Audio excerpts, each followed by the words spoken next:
iBhayibheli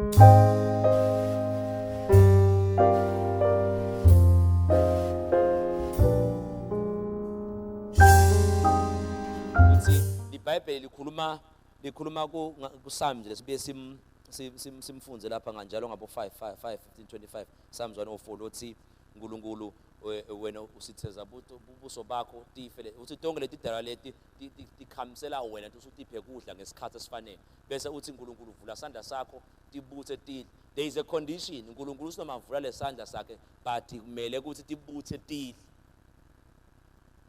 Now it was a physical law. Then inasukuhlanganisa nemana. Imana abantwana bakaIsrael it was manna but nabo kumele sibasebenze. Bakhona abantu abathi Yahweh uqhankqha wehla imali. No, God hasn't changed. I was reading that especially using the short version. Uthi uNkulunkulu njalo ekseni ngabona ehlisela imana ngihlisela nenyama ebusuku. So uthi ke uspecific I think lapho kuphinja about 5 times. Uthi ndabophuma kokuqala lokho. Kwesibili nihambe niyobutha. Ngiyo le uqhubeka ufundisa iBhayibheli njalo abantwana bakaIsrael bebavuka ekseni. Nyalo ke wangavuka ekseni waye emsebentini ngeke uzubutha. There's nothing for mahala. Though it was manna, but there was a condition for them to do. That's very important. So ke nanyalo ke nakasombhali kuyoba lukhulu kuba ngumKristu uchaza ukuthi kuyoba nalama challenges that awunyuka ngoba usuyabona Sathane ngiko iBhayibheli lithi Revelation maye kuwe mhlaba ngoba Sathane uphumele kuwe uyasatha isikhathi sakhe sifishane unyusa lelizinga. But ke thina kisinomyale nyusa lizinga iBhayibheli lithi takes us from glory to glory. Nakale nyusa ngiko nje lenvo lena thina kithi kufana noziso lekhasta kaDzeni. There is nothing that is taking place in our lives as long as we believe on the Lord Jesus. One time sabeki sathi methu besimfundzana iBhayibheli just nakhuluma ngisukugcina bese uthi ke ngokwanza kwalokubi labaningi bawopholelwa lithanda. But lokho kuzotheka kube sekuphele into yakusindizwa. Sihlale sibekisa ke sithi uma ubaza inkuni umlilo ekhaya bese koka sikhunisinye usibeka la eceleni for some few minutes. The fire is being quenched. But isithathe usibuyisele leti nkuni. Ngiko iBhayibheli ikuzaka lithi insimbi lola insimbi. Kanjani isikhuni isivuthele isikhuni. Waphuma la kuleti nkuni uyoma. So lo mbhali ke Jesu bekasho lapha ukuthi ngalamafishane nakathi ngokwanza kwalokubi labaningi bawupholela lithando. One example ngesikhathi abantu kuthiwa badlengulana utaba la angiye sonfene ebusuku ngalokuthi sokugcwele bubi. Siyakubona vele Jesu waprofeta khona amazolo khanza baye emkhathini weliviki bawuthandaza. Ngesikhathi iBhayibheli kumaHebheru lithi asingakuyekeli kuhlangana njengemkhuba walabanye ngoba bekabona lo mbhalo wayekela kuhlangana. That's why are you becoming a weak Christian? It's because you don't go to your own brothers. Ngiyo kumgoka kwamano kanzi umuntu wesaba nje yasekhaya kuphuma ubuthatha impahla elayinini. Ngiyesaba a Christian and on top of that umkhobo fear in the last days. Kuyanyuka bubi. Anisuva ukuthi abantu bathini awuhambe angisho nami ukuthi nihambe ebusuku bokunene. But ke thina sayithandazela ideliverance ngiko nje sisabi ukuhamba usihamba njengoba nje sasiteka sitayishiya imoto la ikhona moving sikhumbule sefake ebhaki sayi esikolweni fear. So kanjalo ke nalapha lo mbhali nakathi ngetinsuku tokugcina kutaba lukhuni kuba ngumKristu. Yeah. Vele why I can't say why we have got so many people labahluleka kokholweni. It's because of the corruption in Uganda. But let me show you something. Let us read together. Verse number 1. Kepha yazi lo ukuthi ezinsukwini zokugcina kuyawuvela izikhathi ezinzima. I want to underline lamagama lathi izikhathi ezinzima. Whatever vision noma uphethe Swati noma uphethe Singisi. Izikhathi ezinzima. They will help you when you're at home. Now listen carefully. Verse number 2. Ngokuba abantu bayokuba ngabasithandaza sibambe lapho ke likaphelele verse. Ngicela impe attention yena. If the Bible lakho I want you to circle igama lethi ngokuba utawucheka lakho lesingisi lapho noma lesiswati. Nona circle bese ungibe attention yakho. Listen carefully bazalwane. Lo mbhalo uthi yathi lokho ngesikhathi okugcina kuyovela isikhathi etimbatima. Then ke bese uthi ngokuba sosamagama seliya introduce ke ligama lithi because ngoba just ngamagama you need to be very careful ke ukuthi yini umpostoli Paul latakubala ngifuna nibambe le prayer item lena bazana because I want to show you something as we are raising Bible doctors, kuyovela tikhasa timatima ngethi insuku yokugcina ngoba shosemagama lo tabe kwendiwa ngilabantu kutakwenda sikube likhulu kuba ngumKristu asinibekusele ngoba niyalade livesi ningibuke sawufunza nani nje iBhayibheli bantu bawuthanza imali chaza ukuthi nangabe ngumfundisi noma ngabe kanjani utakhanisa beke esonfeni basemabhizinisini so kuba likhuni ke lokuba ngumKristu because they are out for money. Do you get what I'm trying to say? Nalokuthi bawoba bamvula bathi thanzako ukhansi sofika late esonweni ngiko ngithi kuyovela tikhasa timatima ngethi insuku yokugcina ngoba then ke be carefully the things that are about to be listed. Bantu bawuthanza imali. Okay, why lokuthanza imali kuyobe sekuconducta njani ebandleni laNkulunkulu ukuthi kube likhuni kuba ngumKristu. That is why at the end of the I can't say the end of the day. At the end of this, ndawucela ukuthi ubuke kude leti mpawu letibala kola letikhona kuwe. Nangabe kukhona ukuthi uyayithanza imali utawukhanza ukuthi kulukhulu kuba ngumKristu la kuwe. It doesn't take into it doesn't speak of multitude but it speaks to individual. Are you getting what I'm saying? But I'm going to ask you to two picture ukuthi that vele nami ebandleni angibuka bosibani sibani uphethwe kunako bese uyacabanga angikhulumi ngena ukuthi akhansa bamvulabo usekomidini angibekise ngiyayithanda kakhulu nami nje ngilomnyeni ukuthi ithanzayo kodwa angitithanzi in the presence of God.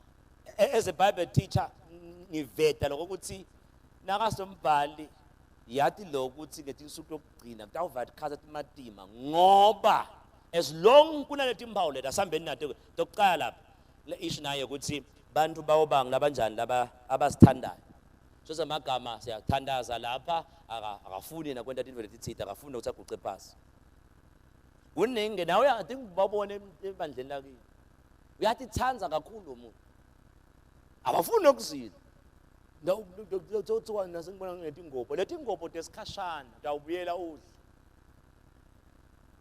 Number 2 kuthiwa ngilabatabe bathanza imali yabona ke la ebebengathi wena mfundisi Masuku ngiyafundzisa sengiyaqala sengiyashumayela awudwele but ke ngicabanga nonke senifundisekile singakhuluma lokuningi ke lapha but bamba lokho lokusibantu bathanze imali kuyowenda njalo ukuthi bese ukhanzakala ukuthi sokuba netikhasa timadini ngoba njengoba nje nihlale nibona kubomabona kude ukuthi kunalo moya lona nje loba like bazona asukumeni sitonikela uqabene nabo. And that's the only way for you to be blessed. Now it's okay. It's time for offering. The devil is eating your harvest. Number 2, baba ngabazi gabisayo. Lomvulona tigabatisa. Yabona mina. Siyakubona these days. Nabazindlayo, yabona abazindlayo. Nabahlambalazayo there again nabangalalela abazali akunenzaba ukuthi ungogo la as long batali bakho bakhona nabogogo labangalalela batali bakho manje usually bangathi iconzwe la kuyothi nalapha ke singaqhubeka okay mfundisi tabe sekucontribute njani ngesikhathi ungalalele batali iBhayibheli balalele batali bakho enkosini insuku takho ta1 so khanzakala ukuthi ke sebaphokufa sipokungcwaba every weekend now ngatracer back siyambonga lozitha ngemkhopho now ngatracer back nyalo ngabe siyashumayela sisemingcwabeni sekwangizo abantu abangafa fanele sibafe phela vele but singabekho ukufa lokubona ukuthi akusafuneki lokho kumele usibogogo insuku takho uqhubeke tibe dinze balalele batali babo niyangiva yini makholo ethendeni shake your neighbor and say ngiyabalalela batali babo bangakulabalela batali babo ya nami ngiyangilalela bazona ngiyanifakazela mane nje in brackets. Now last week we spoke about the following verse le na labangabonga sisambagama labangabonga abathola 20% lebesikhumbutana ngayo last week lokuthi abamthola 20. Now if you go and make njengoba sabekisa about these people, these 10 lepers laba bebane lepers lokuthi wasinakahamba lo abuyela tobonga munye out of the 9 was just your faith has made you whole. Sabekisa athi ke laba kwemali sifo but lembumo lepros beyijevuta impumulo kujevuka umlomo nako konke so kwabuyela kulona lo hamba wobonga So that's each and every time when you go back to say thank you to the Lord, even the 20% like bambela yona, just like nangabe when the installment nako konke, the 20% like bambela now yobonga uthi God take it.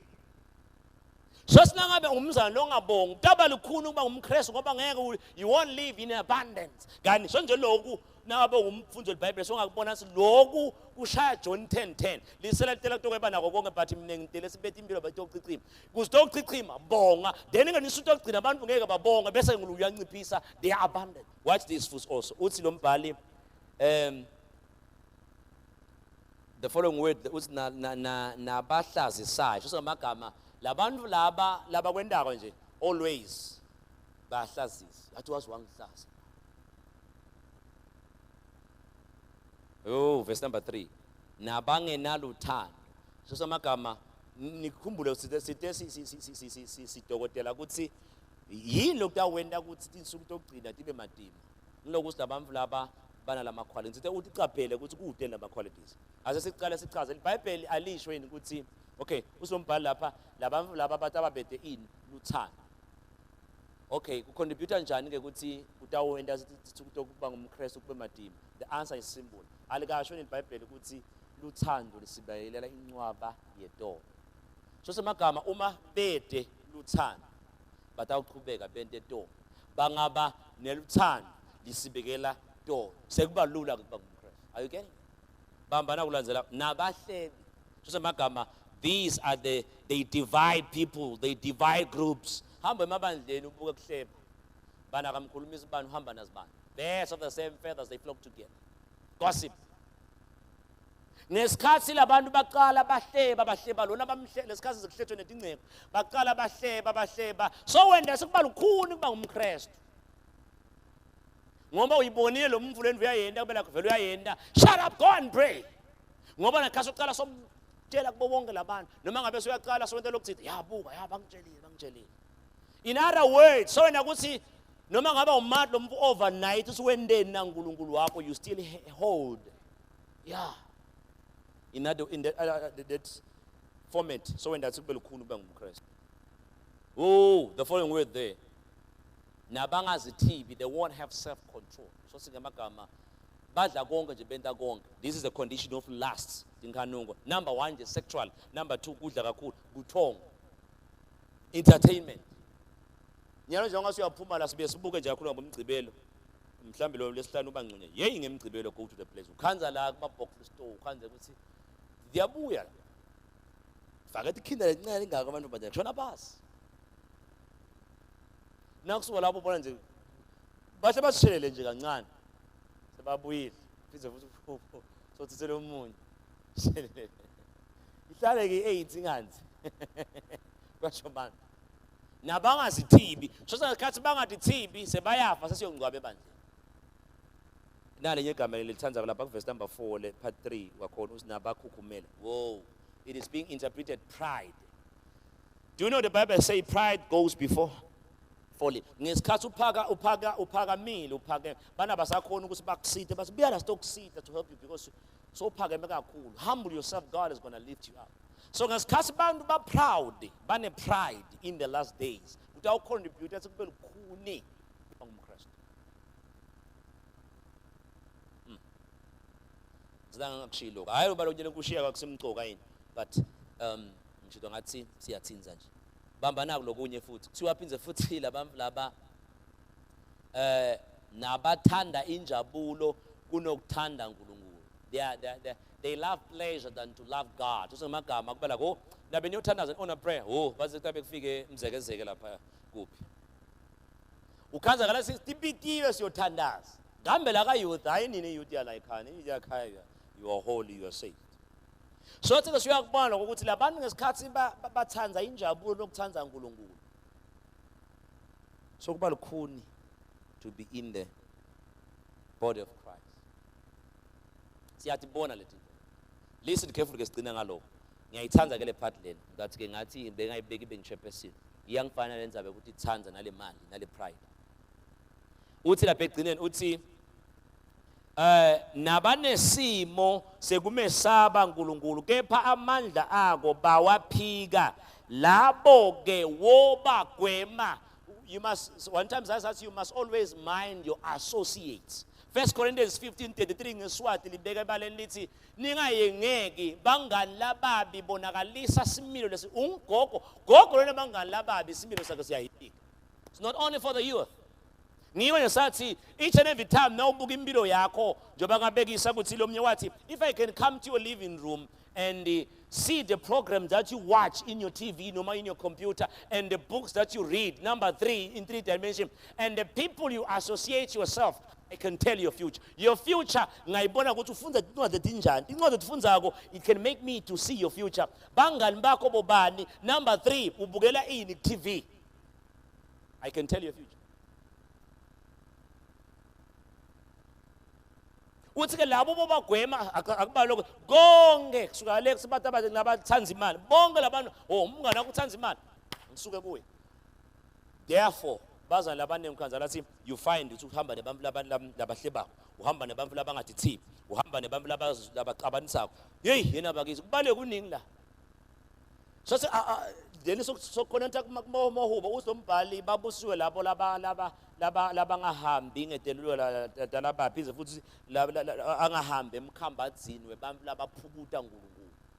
Lihubo lokuqala lelo incwadi mahubo. Kodwa ukhanya sengumKristu uyahamba la abaphukuta uNkulunkulu usekhathi kibo. You don't have to do that. Sevana bazalwane. Now listen ke ngicina ngale part late yokuthi ngalamanye amagama I want you to get hold of this.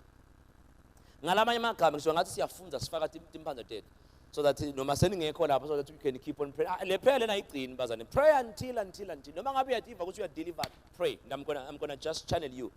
Naku lenkulandzela lapha ngamagama lathi baba nesimo sekumesaba uNkulunkulu kepha emandla ako. Yini amandla ako? So emandla aloNkulunkulu ukuthi uNkulunkulu wenda lokho. Bawaphika leli gama lesibawaphika so magama during test.